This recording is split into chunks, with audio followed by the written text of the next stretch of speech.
കേരളത്തിലെ വിദ്യാലയങ്ങൾ രാജ്യത്തിന് തന്നെ മാതൃകയാവുന്ന രീതിയിൽ മികവിന്റെ കേന്ദ്രങ്ങളാകുന്നതിൽ അഭിമാനം കൊള്ളുകയാണെന്ന് കായിക വകുപ്പ് മന്ത്രി വി അബ്ദുൾ റഹ്മാൻ. ഒരു കാലത്ത് തകർച്ചയുടെ വക്കിലെത്തിയ പല വിദ്യാലയങ്ങളും പൂട്ടേണ്ടി വരുന്ന അവസ്ഥയിൽ നിന്ന് ഇന്നു കാണുന്ന മികവിന്റെ കേന്ദ്രങ്ങളിലേക്കാക്കിയത് സർക്കാരിന്റെ ഇച്ഛാശക്തിയാണെന്നും 10 ലക്ഷത്തിലേറെ കുട്ടികൾ പൊതുവിദ്യാലയങ്ങളിലേക്ക് പുതുതായി വന്നു ചേർന്നതും കേരള സമൂഹത്തിന്റെ വിജയമായി കാണുകയാണെന്നും സംസ്ഥാന കായിക വകുപ്പ് മന്ത്രി ശ്രീ വി അബ്ദുൾ റഹ്മാൻ പറഞ്ഞു. ആധുനിക കാലഘട്ടത്തിലേക്ക് ആവശ്യമായിട്ടുള്ള അടിസ്ഥാന സൗകര്യങ്ങൾ ഒരുക്കുക, അതാണ് വിദ്യാഭ്യാസ വകുപ്പിന്റെ ഏറ്റവും പ്രധാനമായിട്ടുള്ള ലക്ഷ്യം കാണുന്നത്.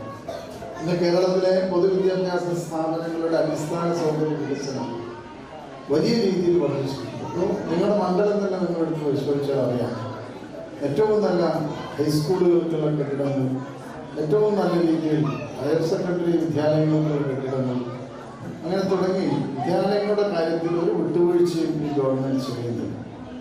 അതോടൊപ്പം തന്നെ ഏറ്റവും ക്വാളിറ്റിയുള്ള വിദ്യാഭ്യാസം കുട്ടികൾക്ക് ഉറപ്പ് നൽകുക എന്നുള്ളതാണ് ഈ ഗവൺമെൻറ് മുഖ്യമായിട്ടുള്ള ലക്ഷ്യം. അതിൻ്റെ ഭാഗമായി സമഗ്ര വിദ്യാഭ്യാസ യജ്ഞം നമ്മൾ ആരംഭിക്കുന്നു. ശ്രീനാരായണപുരം പടിഞ്ഞാറെ വെമ്പലൂർ ഗവൺമെന്റ് LP സ്കൂൾ ശതാബ്ദി കെട്ടിടത്തിന് സർക്കാർ അനുവദിച്ച 1 കോടി രൂപയുടെ കെട്ടിട നിർമ്മാണോദ്ഘാടനത്തിന്റെ ശിലാസ്ഥാപനം നിർവഹിച്ച് സംസാരിക്കുകയായിരുന്നു മന്ത്രി. ET ടൈസൺ MLA അധ്യക്ഷത വഹിച്ചു.